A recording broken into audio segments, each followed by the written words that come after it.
जय गुरु जी संगत जी। संगत जी, गुरु जी के डिवाइन कॉल सत्संग प्लेटफॉर्म में आप सभी गुरु परिवार का हार्दिक स्वागत है।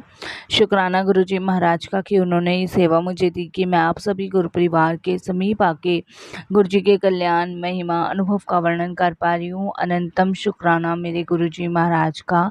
संगत जी, आज का जो सत्संग मैं आपके साथ शेयर कर रही हूँ वो रमा आंटी का सत्संग है। ये बहुत ही प्यारा सत्संग है, ब्लेसिंगफुल सत्संग है। संगत जी, रमा आंटी जो कि अपने मासूम बेटे की बीमारी से पूरी तरह टूट चुकी थी।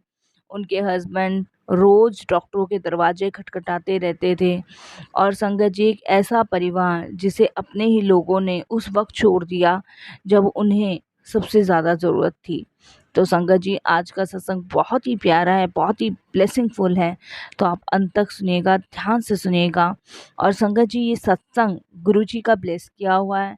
ये उस दौर का बयान है जब इंसान की परख होती है और जब दुनिया मुंह मोड़ लेती है, तब केवल वो एक गुरु का सहारा ही काम आता है जो हम सबके पास है। संगत जी, बुरे वक्त में ही पता चलता है कि कौन अपना है कौन पराया है।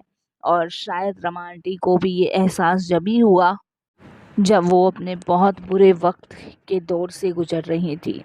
संगत जी, अगर आप भी ऐसे कोई अनुभव अपने शेयर करना चाहते हैं तो हिंदी में साफ राइटिंग में आप अपना सत्संग लिख कर हमारी जीमेल आईडी पर सेंड कर सकते हैं। हमारी जीमेल आईडी का लिंक आपको डिस्क्रिप्शन बॉक्स में मिलेगा।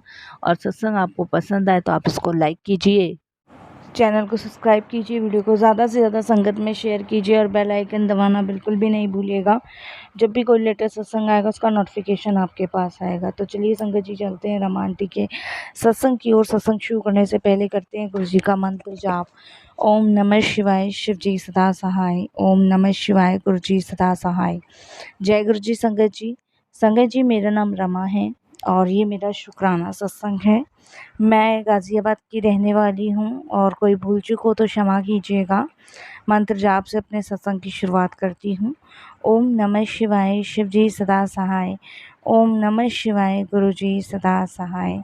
साथ संगत जी, सबसे पहले मैं गुरुजी को कोटि कोटि प्रणाम करती हूँ और शुक्राना करती हूँ कि महाराज ने मेरे बच्चे को ब्लेस किया। संगत जी, जब पूरी दुनिया आपसे मुंह मोड़ ले, जब सब जगह हर इंसान आपकी परेशानी को देख के भागने लगे, तब एक गुरु का दरबार ही खुला रहता है। तब एक गुरु की ही कृपा आप पे होती है और शायद वो टाइम, वो कृपा हम पे हुई, हमारे परिवार पे हुई। संगत जी, 2014 में मेरे बेटे की तबीयत ख़राब हुई थी और उसकी तबीयत बहुत ज़्यादा ख़राब हुई थी। उसको फ़ीवर था, उसका फ़ीवर उतरने का नाम नहीं ले रहा था। मैं पास के डॉक्टर से दवाई दिलवा के लाई थी, बट आराम नहीं पड़ रहा था। बार बार उतर जा रहा था, चढ़ जा रहा था। तो मुझे बहुत ज़्यादा टेंशन हो रही थी कि बुखार इतना चढ़ रहा है, उतर रहा है, क्यों है। तो मैं डॉक्टर्स के पास गई और डॉक्टर्स ने कुछ मेडिसिन्स लिखी, वो मैंने खिलाई और उसके बाद फिर से उसको बहुत तेज़ बुखार, चढ़ रहा उतर रहा, चढ़ रहा उतर रहा। संगत जी, मुझे कुछ समझ नहीं आ रहा था। उसके बाद फिर मैं एक अच्छे से डॉक्टर के पास गई जहाँ पे उन्होंने कुछ टेस्ट बोले। मैंने उनको बताया कि ऐसे-ऐसे बेटे को लगातार बुखार आ रहा है और मैंने पास के किसी डॉक्टर से भी दवाई दिलवाई थी पर आराम नहीं पड़ा।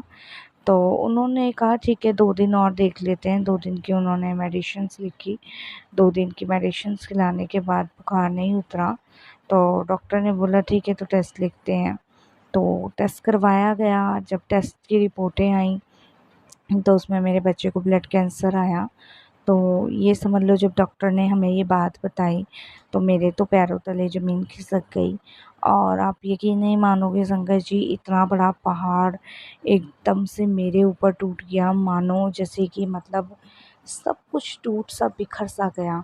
मैं उस समय समझ नहीं पा रही थी कि क्या करूं क्या ना करूं। और ये कैसी मतलब परेशानी मेरे सामने आके खड़ी हो गई है, कैसी विपदा मेरे सामने आके खड़ी हो गई है। और मैं भगवान को कहने लगी, हे भगवान, ये इतने छोटे बच्चे के साथ, जो कि भी 7 साल का है, कैसे पॉसिबल है। तो खैर संगत जी, जो परेशानी थी उसका सामना करना ही पड़ा। और संगत जी, मैंने अपने बेटे का इलाज शुरू करवाया। इलाज बहुत महंगा था, बहुत ही महंगा था और बहुत ही पैसे इलाज में लग रहे थे। आप यकीन नहीं मानोगे संगत जी, जितनी भी जमा पूंजी थी वो सब लग चुकी थी। इसके अलावा संगत जी, नौबत यहाँ तक आ गई थी कि कर्जा तक लेना पड़ गया। और संगत जी, मेरे हस्बैंड ने अपने ऑफिस से भी ले रखा था पैसा, और जिसके अलावा मैंने अपने गहने तक संगत जी बेच दिए थे, जिससे मैं अपने बच्चे का ट्रीटमेंट करा सकूं। और हमने ट्रीटमेंट कराना शुरू भी किया। इसके अलावा कुछ रिश्तेदारों से भी मदद मांगी, लेकिन संगत जी, लोगों ने मदद आप जानते ही हैं, दिखाने में कुछ और होते हैं और जब बुरे समय में आपका साथ देना हो तो कुछ और होते हैं। कुछ रिश्तेदारों ने तो संगत जी फ़ोन ही उठाने बंद कर दिए, और कुछ ने उठाए तो उठाने से पहले ही संगत जी अपनी परेशानियां गिनवा दी। और संगत जी, यहाँ तक कि मेरे खुद के सगे भाई ने संगत जी मदद करने तक के लिए मना कर दी। तो ऐसे में संगत जी, उन लोगों के चेहरे मेरे सामने आए जो मेरे दुख में किसी भी प्रकार से मेरे साथ नहीं हुए खड़े। और उस टाइम मेरे गुरु महाराज मेरे साथ खड़े हुए। मैं बहुत परेशानियों का उस समय सामना कर रही थी। मुझे पता है संगत जी, एक एक परेशानी मतलब मेरे सर पे मंडरा रही थी। और मेरे हस्बैंड ने ट्राई किया कि वो बैंक से लोन लेंगे, जिससे हम अपने बच्चे का जो ट्रीटमेंट है वो जारी रखेंगे, क्योंकि इलाज बहुत ही महंगा था संगत जी। संगत जी, मेरे हस्बैंड ने बैंक से लोन लेने का कोशिश करी, लेकिन लोन उनका पास नहीं हुआ। बार बार रिजेक्ट हो रहा था, लोन उनको नहीं मिला। उसके बाद संगत जी, हम और ज़्यादा परेशानी में आ गए। दिन पर दिन संगत जी, पैसों की ज़रूरत पड़ती जा रही थी। किससे मांगी, कैसे कहें, समझ नहीं आ रहा था। गांव की ज़मीन भी अब तो संगत जी बेच दी थी हमने, क्योंकि ट्रीटमेंट महंगा था, बहुत ही महंगा था। तो संगत जी, जो भी हिस्से में ज़मीन थी वो भी बेच दी, वो सब पैसा उसमें लग गया। मतलब खाली, एकदम पूरे खाली हो चुके थे हम लोग। उसके बाद संगत जी, जिस हॉस्पिटल में मेरे बच्चों को एडमिट किया गया था, उस हॉस्पिटल का जो संगत जी, जो नर्स के साथ वो जो ब्लड चेक करने वाले बॉयज़ होते हैं, वो मेरे बच्चे का टेस्ट करने आए हुए थे। तो उसी दिन टेस्ट होना था। तो संगत जी, वो हॉस्पिटल में ही टेस्ट करते हैं और हॉस्पिटल में ही रिपोर्ट्स देते हैं। तो सुबह डॉक्टर बोल के गए थे, तो वो करीबन 3 बजे के आसपास आए थे टेस्ट करने। उस समय मैं बेटे को देख के बहुत परेशान थी, आंखों से आंसू निकले जा रहे थे। कभी देखा ही नहीं था उसे ऐसी अवस्था में मैंने, और एकदम से हंसता खेलता बच्चा बिस्तर पे आ गया। तो संगत जी, बड़ा दिल पे जोर पड़ रहा था। और मैं संगत जी बताऊँ, मेरी भूख प्यास सब छूट चुकी थी।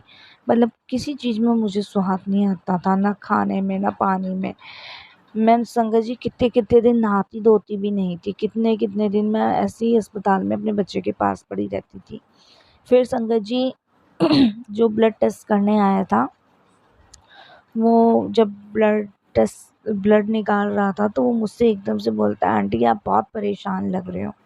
मैंने कहा हाँ। तो वो कहते हैं, कितने साल का आपका बेटा है? तो मैंने बताया 7 साल का है। तो उन्होंने बोला कि आंटी, कभी आप जो हैं छतरपुर मंदिर गए हो? वहाँ पे ना गुरुजी का एक आश्रम है, और वहाँ पे गुरुजी हैं। वहाँ पे कोई भी रोग होता है ना, वो गुरुजी दूर कर देते हैं। ये बात उन्होंने हमें कही। तो मैंने कहा मैं तो कभी नहीं गई। तो उन्होंने कहा, आंटी एक बार ना आप वहाँ जाओ, एक बार आप वहाँ माथा टेक कर आओ। वहाँ का लंगर प्रसाद, चाय प्रसाद, जल प्रसाद अपने बेटे को चखाओ, और देखना आपका बेटा कितनी जल्दी ठीक होता है। तो उन्होंने मुझे ये भी बोला कि आंटी आप एक काम करो, यूट्यूब पे आप जो है ना सत्संग सुनो गुरुजी महाराज के, और मैं एक मंत्र जाप आपको बता रहा हूँ, आप यहाँ बैठे बैठे ना वो करो। देखना आंटी, गुरुजी ना साक्षात आएंगे आपके बेटे को बचाने के लिए। ये बात उसने मुझे कही संगत जी, और एक अंदर से हिम्मत सी मिली। मैंने उसको कहा कि मैं चली जाऊंगी वहाँ पे, बस तुम मुझे बता दो कहाँ पड़ेगा। वो कहता है, आंटी आप जो है ना, या तो ऑटो करके चले जाओ या ओला करके चले जाओ, और अपने हस्बैंड को बोल जाना थोड़ी देर यहाँ बैठने के लिए, और आप होकर आओ। तो मैंने कहा ठीक है। संगत जी, उसने मुझे सत्संग निकाल के दिए यूट्यूब पे, और मैंने वो यूट्यूब पे सत्संग सुनने शुरू किए। संगत जी, सत्संग सुन के एक हिम्मत सी मिल रही थी। और उस लड़के ने बताया भी था कि आंटी मेरा तो पूरा घर जो है वो गुरुजी को मानता है। हम तो ये समझ लो आज जो भी कृपा है ना, गुरुजी की कृपा है। मेरे पिताजी भी बहुत बीमार थे, उन्होंने बताया था आंटी मेरे फादर को भी यही प्रॉब्लम थी जो आपके बेटे को है, लेकिन आज मेरे पिताजी देखो गुरुजी की कृपा से ठीक चल रहे हैं और हमें गुरुजी के बारे में किसी ने बताया था। तो ये सब चीज़ें एक हिम्मत सी मतलब बांध रही थी, या ये कह लीजिए कि उस दौरान गुरुजी अपने से जोड़ना चाहते थे, बुलाना चाहते थे अपने पास।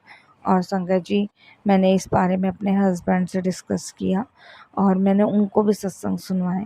तो मेरे पति ने कहा कि तुम एक बार जाके देख लो भाई, क्या पता मतलब चमत्कार ही कुछ हो जाए। तो मैंने कहा हाँ। तो संगत जी, मैंने अपने हस्बैंड को कहा कि आप ना ये मंत्र जाप ना यहीं बैठ के बोलते रहना, मन ही मन बोलना और ये मंत्र जाप बोलते रहो। तो मेरे हस्बैंड बोलते रहे। अगले दिन संगत जी शुक्रवार था और शुक्रवार को मैं संगत जी गुरुजी के बड़े मंदिर पहुंच गई। उसने मुझे बता दिया था कि आंटी मंदिर शाम को ही खुलेगा, आप शाम को ही जाना। तो शाम के समय संगत जी मैंने ऑटो किया। ऑटो करने के बाद मैं गुरुजी के मंदिर पहुंची तो पहली बार था, तो पहली बार थोड़ी सी हिचकिचाहट तो होती है संगत जी, लेकिन फिर भी देखिए गुरुजी ने ऐसी हिम्मत दी कि मैं संगत जी मंदिर के अंदर जाने के लिए आगे बढ़ी। जैसे जैसे मैं मंदिर के अंदर आगे बढ़ती जा रही थी और मेरे मन में वही गुरुजी का मंत्र जाप चलता जा रहा, वही मंत्र जाप को संगत जी चलता ही चलता जा रहा। और ऐसे करते करते मैं उन 5 सीढ़ियों तक पहुंच गई जो गुरुजी महाराज की थी।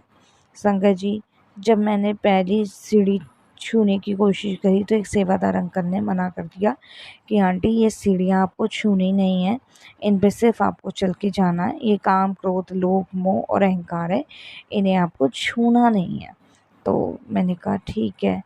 तो मैंने कहा भैया यहाँ से, तो उन्होंने मुझे एकदम से टोका कि आंटी यहाँ भैया नहीं कहते, यहाँ अंकल और आंटी ही चलता है, यहाँ कुछ नहीं चलता। संगत जी, बस बड़ा अच्छा सा अनुभव वहाँ हो रहा था। मन शांत हो गया था, जो बार बार बुरे ख्यालात मेरे मन में आ रहे थे वो शांत हुए।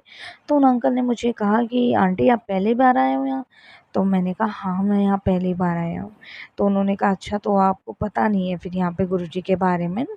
तो उन्होंने कहा आंटी यहाँ पे अंकल आंटी ही बोला जाता है एक दूसरे को, और यहाँ पे ना ये 5 सीढ़ियाँ जो है ना छूने के लिए नहीं होती है, इन्हें कुचल के चलना होता है, क्योंकि ये हमारे शरीर, हमारे मन पे इनका ग्रहण होता है, काम, क्रोध, लोभ, मोह और अहंकार। और उन्होंने बताया कि इन सबको त्यागने के बाद ही हम पहला कदम गुरुजी के दरबार में रखते हैं, जिससे हमें गुरुजी की ब्लेसिंग्स प्राप्त होती है। उसके बाद उन्होंने कहा जब आप गुरुजी के दरबार जाएंगे तो मन्नत मांगिएगा, जो भी आपको अरदास लगानी है अरदास लगाइएगा, फिर बाहर निकलिएगा, लंगर कीजिएगा, जल प्रसाद, चाय प्रसाद। तब मैंने उनको पूछा अंकल मुझे लंगर अगर लेके जाना हो तो मेरा बेटा, तो उन्होंने कहा हाँ जी आंटी, आप जो है ना वहाँ एक कोई भी सेवादार होगा उनको बोल दीजिएगा कि मुझे अपने बेटे के लिए लंगर लेके जाना है, आपको मिल जाएगा। तो पर आंटी आप अपना लंगर करके जाइएगा, वो आपकी ब्लेसिंग्स हैं। मैं संगत जी गई और दर्शन किए, बाहर निकली, लंगर मिला, लंगर किया। और लंगर में उस दिन पनीर की सब्जी थी, चपाती प्रसाद था, आलू गोभी की सब्जी थी, खीर थी और संगत जी चटनी प्रसाद था, जल प्रसाद। ये लंगर करने के बाद संगत जी मेरे को लगा कि बेटे को तो पनीर की सब्जी बहुत पहले से ही पसंद थी, तो मेरे मन में शंका थी कि मैं लंगर करा पाऊँगी कि नहीं करा पाऊँगी, क्योंकि डॉक्टर्स ने तो मना कर रखा है। तो संगत जी मैं जो है उनको बोलने लगी सेवादार को कि अंकल मुझे ना आप थोड़ा सा लंगर दे दीजिए मेरे बेटे के लिए। तो उन्होंने कहा अले आंटी लंगर थोड़ा सा क्यों चाहिए, लंगर लेके जा भरनू और बेटे नू खिलाई। ये शब्द संगत जी उन्होंने बोले। मैंने कहा नहीं नहीं अंकल जी, मैंने थोड़ा सा ही लंगर चाहिए। तो उन्होंने कहा नहीं नहीं लंगर लेके जाओ, ये प्रसाद है, ब्लेसिंग्स है। इस तरीके से संगत जी वो लंगर उन्होंने मुझे दे दिया। तो देखिए संगत जी, जब मैं उस लंगर को लेके हॉस्पिटल पहुंची तो मेरे मन में यही था कि लंगर तो बहुत सारा है, कैसे खिलाऊं अपने बेटे को। तो इतने में संगत जी वो लंगर मैं जैसे ही अपने बेटे को खिलाने लगी तो इतने में वही बॉय जो ब्लड टेस्ट करता है वो आ गया। वो कह रहा आंटी कैसा लगा आपको। मैंने उससे सारा कुछ बताया और मैंने कहा वहाँ से मेरे को लंगर ये लेकर आई हूँ मैं बेटे के लिए और बहुत सारा है, आप खा लो। तो उन्होंने कहा नहीं नहीं आंटी, ये ना गुरुजी की ब्लेसिंग्स है, इससे आप घबराओ नहीं, ये आप अपने बेटे को ना सारा खिला दो। तो मैंने कहा वो डॉक्टर साहब ने तो मना किया है। तो उन्होंने कहा डॉक्टर अपना काम कर रहे हैं आंटी, आप खिला दो, विश्वास रखो। मैंने डरते डरते वो लंगर सारा का सारा अपने बेटे को खिला दिया। आप बिलीव नहीं करोगे संगत जी, वो लंगर खाने के बाद मेरे बच्चे की तबीयत में सुधार आने लगा। उस दिन के बाद से मेरा बच्चा बीमार नहीं पड़ा और जो रिपोर्ट थी संगत जी उसकी नॉर्मल आने लगी। ये मेरी लाइफ का सबसे बड़ा मेरिकल था। यानी कि संगत जी गुरुजी खुद मेरे बच्चे को बचाने आए। उसके बाद मेरा बच्चा बिल्कुल ठीक हुआ। इसके लिए डॉक्टर भी हैरान थे कि कैसे पॉसिबल है। और देखो संगत जी कभी पैसों की कमी नहीं। उस दिन के बाद से बच्चे का इलाज हुआ, वो ठीक हुआ। गुरुजी महाराज की कृपा से उसकी रिपोर्ट नॉर्मल आई और आज मेरा बच्चा इतना बड़ा हो गया है। और संगत जी वो गुरुजी का शुक्राना करता है। ये उसे जो ज़िंदगी मिली है ना गुरुजी की कृपा से मिली है, गुरुजी की ब्लेसिंग से मिली है, जिसके लिए गुरुजी का जितना शुक्राना किया जाए ना संगत जी उतना ही लगता है कम। और बस मैं यही कहूँगी कि गुरुजी ऐसे ही हर पल आप साथ रहिएगा, ऐसे ही हर पल आप ब्लेस करते रहिएगा, अपनी छत्र छाया बनाए रखिएगा। संगत जी सच में किस रूप में भगवान आ जाए, किस रूप में भगवान ब्लेस कर जाए कुछ नहीं पता, हमें पता ही नहीं लगता किस रूप में गुरुजी आ रहे हैं, किस रूप में ब्लेस कर रहे हैं, हमें पता ही नहीं लगने देते। बस हमें सिर्फ हर पल का शुक्राना करना चाहिए और यही कहना चाहिए गुरुजी आपका लख लख शुक्राना अपनी कृपा बरसाने के लिए, अपनी मेहर बरसाने के लिए। अनंतम आपका शुक्राना। जय गुरुजी महाराज।